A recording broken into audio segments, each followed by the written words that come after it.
Hello students, good morning to all of you. I am K. Kumar Pandey, your English teacher. Today I shall discuss about tense. मेरे प्रिय विद्यार्थियों, अंग्रेजी सही तरीके से जानने के लिए कुछ ऐसे ग्रामेटिकल पोर्शन हैं जिसको आप लोगों को जानना नितांत आवश्यक है, क्योंकि आप लोग इंग्लिश मीडियम विद्यालय में पढ़ रहे हैं और उसमें आप लोग इंग्लिश बोलते हुए सुनते हैं, सुनकर कुछ शब्दों को प्रैक्टिस भी कर लिए हैं, बोलते भी हैं, लेकिन इतने से ही काम नहीं चलने वाला है। जब तक अंग्रेजी ग्रामर की कुछ पोर्शंस को आप ठीक प्रकार से नहीं समझ पाते हैं, आपका इंग्लिश अच्छा नहीं हो पाएगा, स्ट्रांग नहीं हो पाएगा। तो आज इसी बेस पे हम एक वीडियो बना रहे हैं और प्रयास यही हम करेंगे कि अधिक से अधिक आप लोग समझ पाएँ। तो आज हम शुरू कर रहे हैं टेंस। देखिए बच्चों, टेंस पहले तो आप जानेंगे कि टेंस क्या है। What is tense? Tense expresses the different condition of verb. In tense the different condition of verb is used। यानी टेंस से यह स्पष्ट हो जाता है, it is clear by tense that it describes the different condition of verbs, in which position, in which form the verb is used in any sentence। अब यहाँ तो क्लियर हो गया कि टेंस जो है वर्ब को बता रहा है। वर्ब क्या है? What is verb? तो वर्ब, देखिए वर्ब क्या है, तो ये पार्ट्स ऑफ स्पीच का एक पार्ट है। जैसे पार्ट्स ऑफ स्पीच में आप लोग पढ़ते हैं, all the words in English are divided into 8 groups and each group is separately called parts of speech. उसी में आप पढ़ते हैं ये 8 प्रकार का होता है। It has 8 kinds, noun to conjunction, noun, pronoun, adjective, verb, adverb, preposition, conjunction and interjection. ये 8 प्रकार हुए ना पार्ट्स ऑफ स्पीच के। अब इसमें जो वर्ब आप पढ़ेंगे, वर्ब जो पढ़ते हैं, इसी वर्ब में आपको ये टेंस के विषय में बताया जाता है। ये जो टेंस आपको आज मैं समझाने जा रहा हूँ, बताने जा रहा हूँ, वो वर्ब के ही सिचुएशन से पार्ट्स हैं, उसी के रूप में। तो टेंस में देखिए, इट है, टेंस को मैंने बताया, it shows the different condition of verb. तो अब देखिए यहाँ पे, अब टेंस में क्या है? Kind of tense, kind of tense. Tense कितने प्रकार के होते हैं? It has particularly 3 kinds. इसके 3 काइंड्स होते हैं बच्चों, प्रेजेंट टेंस, पास्ट टेंस और future tense. Present tense, past tense और future tense. The action or activities expressed only in present tense is called present tense।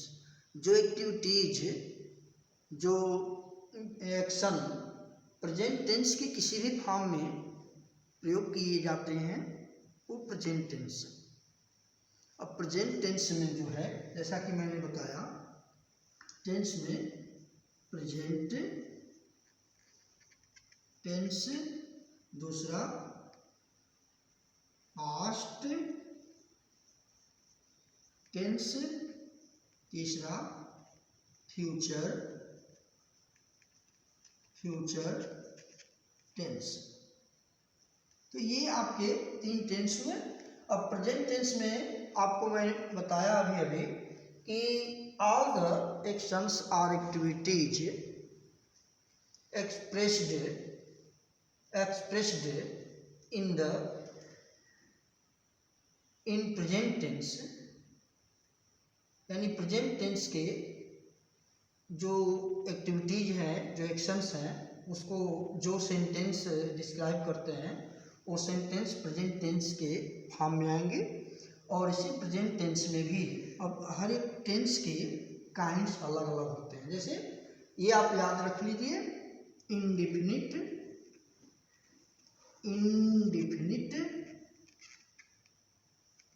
Continuous,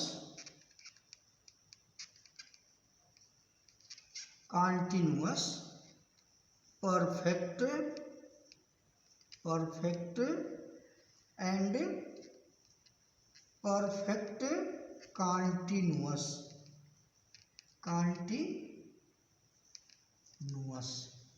ये आप देखेंगे। अब यहाँ पे यदि हम प्रेजेंट के चारों काइंड्स को यदि हम एक्सप्रेस करेंगे तो सबसे पहले प्रेजेंट लिख देंगे, यानी present indefinite, present continuous, present perfect and present perfect continuous. तो ये प्रेजेंट के चारों फॉर्म हो गए।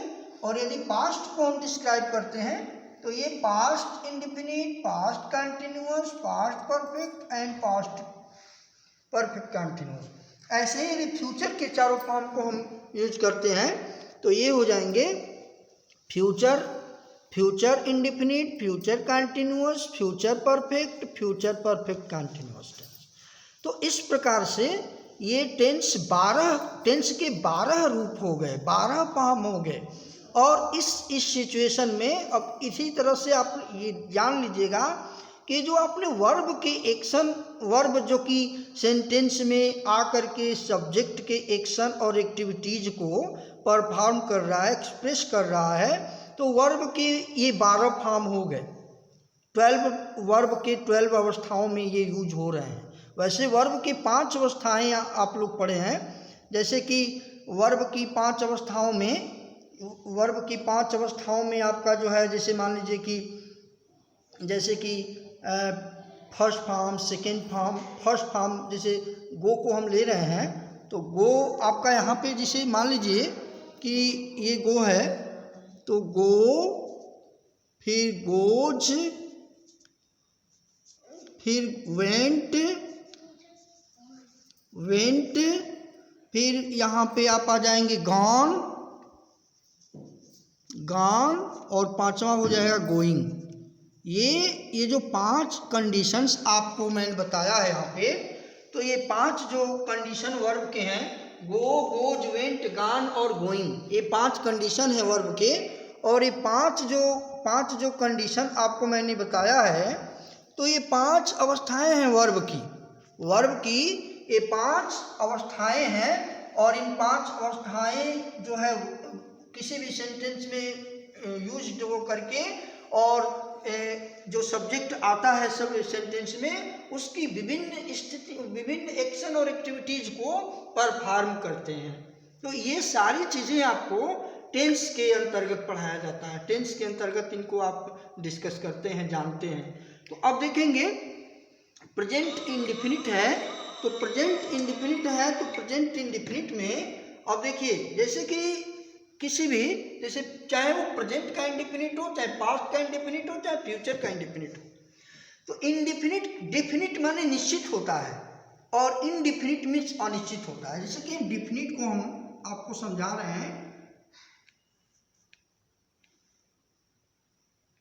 इनडिफिनिट है, यहां पे पहला है प्रेजेंट इनडिफिनिट टेंस। तो इनडिफिनिट टेंस आपको हम पढ़ा रहे हैं। आप लोग एक चीज जरूर आप लोग ध्यान दीजिएगा, जो ये डिफिनिट है, डिफिनिट का मतलब कि निश्चित, यहाँ पे किसकी निश्चितता की बात कही जा रही है? क्योंकि हम वर्ब को टेंस में हम वर्ब को पढ़ रहे हैं, टेंस में वर्ब की स्थिति को जान रहे हैं, सीख रहे हैं, तो ये जो डिफिनिट और इंडिफिनिट है उसी से रिलेटेड है। तो डिफिनिट माने निश्चित, यानी कि जैसे मान लीजिए कि एक सेंटेंस हम कह दें, जैसे राधा विद्यालय जाती है, राधा गोज टू स्कूल, एक सेंटेंस है जो प्रेजेंट इंडिफिनिट को बताता है। इंडिफिनिट माने अनिश्चित। तो इस सेंटेंस से सिर्फ यह क्लियर होता है कि राधा विद्यालय जाती है, मतलब वो जाते हैं विद्यालय, सिर्फ ये क्लियर होता है। लेकिन ये सेंटेंस ये नहीं क्लियर करता है कि राधा के विद्यालय जाने का टाइम क्या है, समय क्या है, ये कुछ भी नहीं बताता है। अच्छा, इसलिए इनडिफिनिट है। जैसे ये क्वालिटी सब्जेक्ट्स में होती है कि वो उस कार्य को करता है, उस कार्य को जानता है, लेकिन उसको पूरी तरह से क्लियर नहीं करता है, उसके टाइम का क्लियरेंस नहीं होता है, तो इसलिए इनडिफिनिट है। कब होता है ये क्लियर नहीं होता है। अब देखेंगे, अब प्रेजेंट इंडिफिनिट, इसीलिए इसको प्रेजेंट इंडिफिनिट कहा गया। और प्रेजेंट इंडिफिनिट में अब देखेंगे, अब इसमें जैसे अब हम रूल नंबर 1 को यदि हम यहाँ पे बताएंगे तो रूल नंबर 1 में हम आपको अफर्मेटिव सेंटेंस को समझा रहे हैं। अफर्मेटिव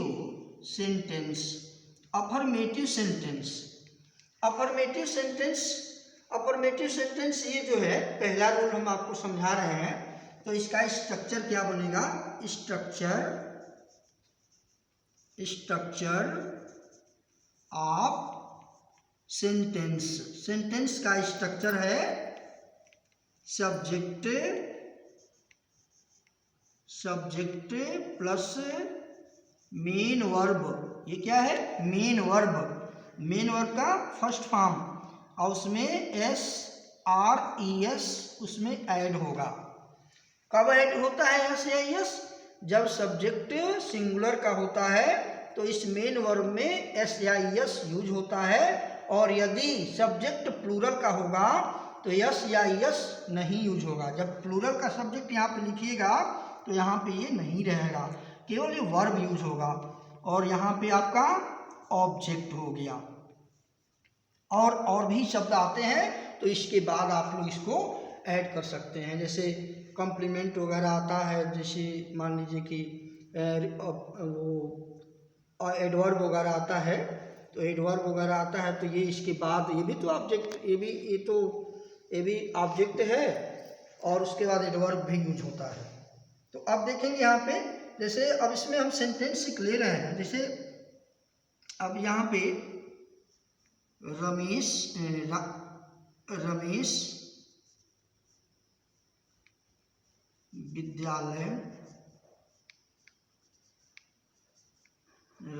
विद्यालय जाता है।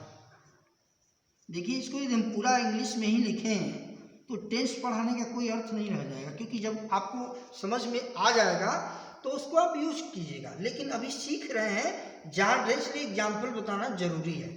तो इसमें देखेंगे, ये हुआ सब्जेक्ट, ये हुआ जहाँ पे ता लगा हुआ है, ये वर्ब होगा। जहाँ पे ते होगा वो वर्ब होगा, ये मेन वर्ब होगा। और उसके बाद जो है ये हुआ कॉम्प्लीमेंट। क्या हुआ? ये कॉम्प्लीमेंट। जैसे रमेश,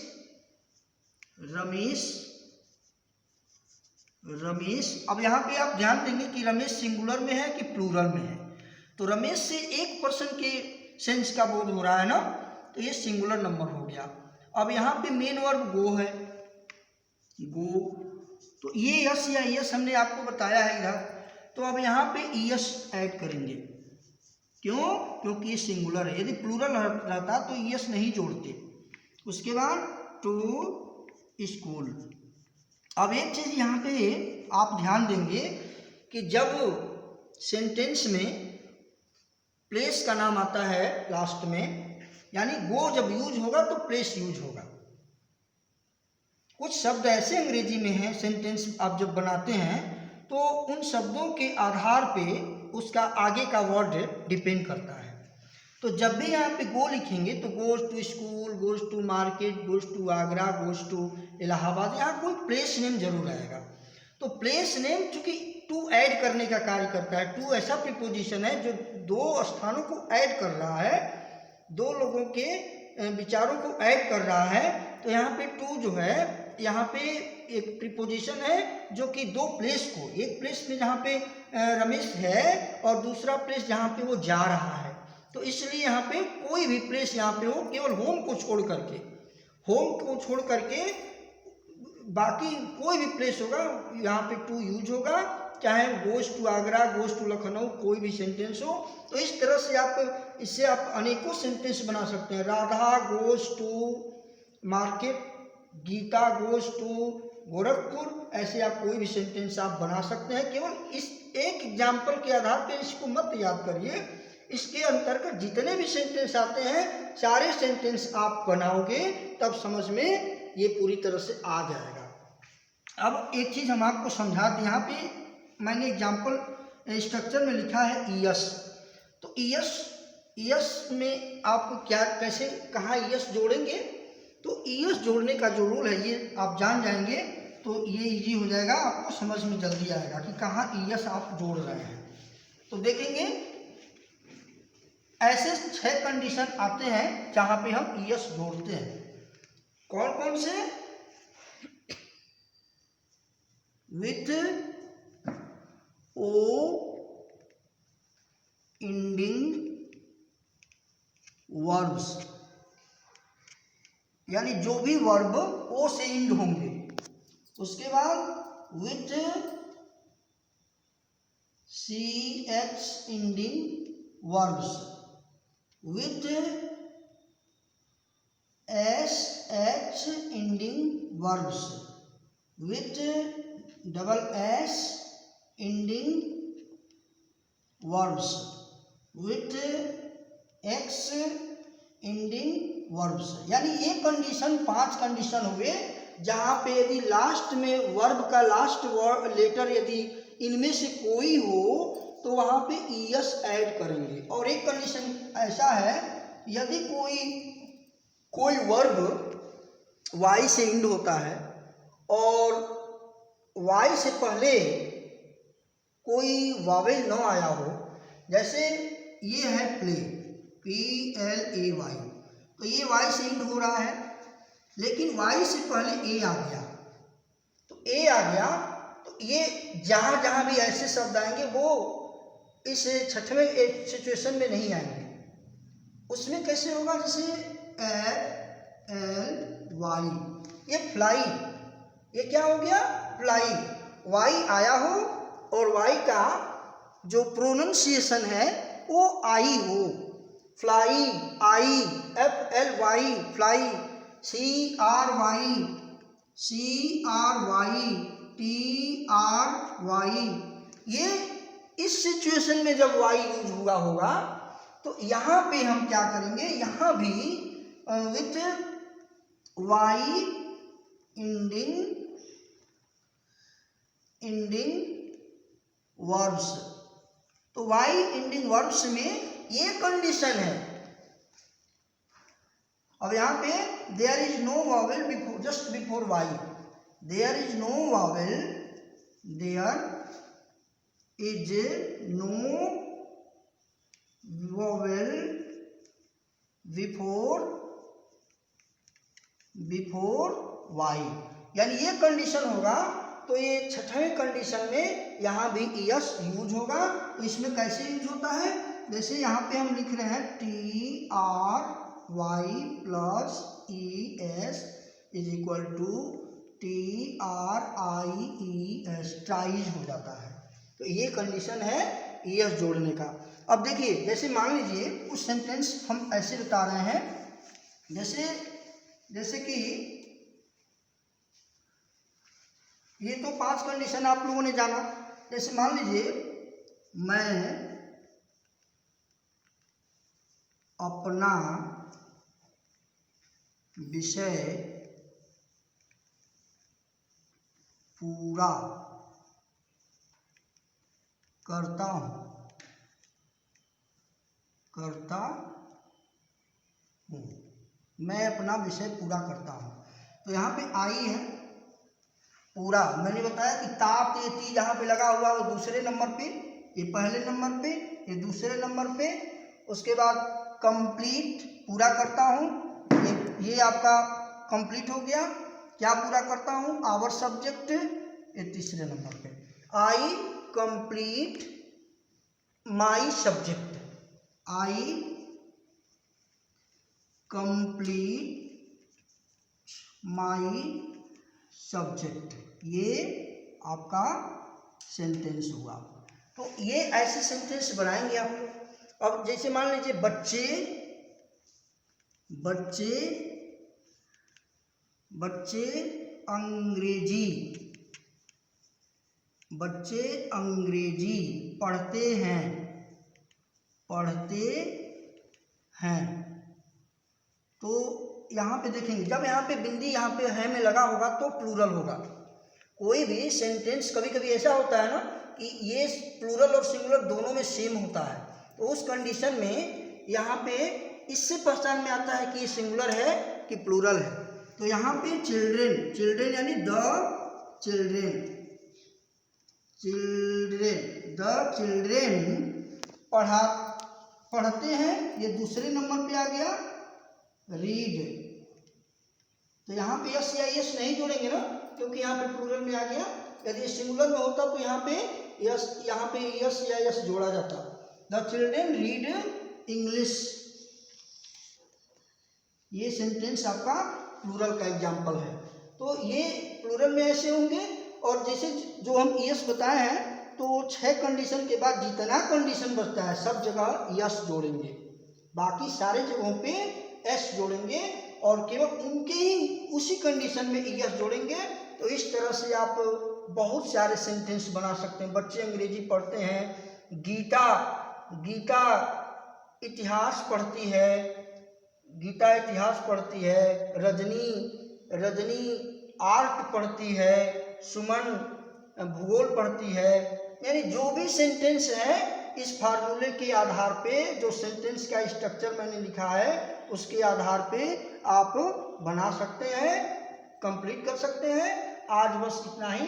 इसके बाद मैं नेक्स्ट वीडियो में आपको आगे के टेंस के विषय में रूल नंबर 2 आपको मैं बताऊंगा। धन्यवाद। यदि वीडियो आप लोगों को अच्छा लगे तो लाइक कर दीजिए और सब्सक्राइब कर दीजिए। Thank you. Best of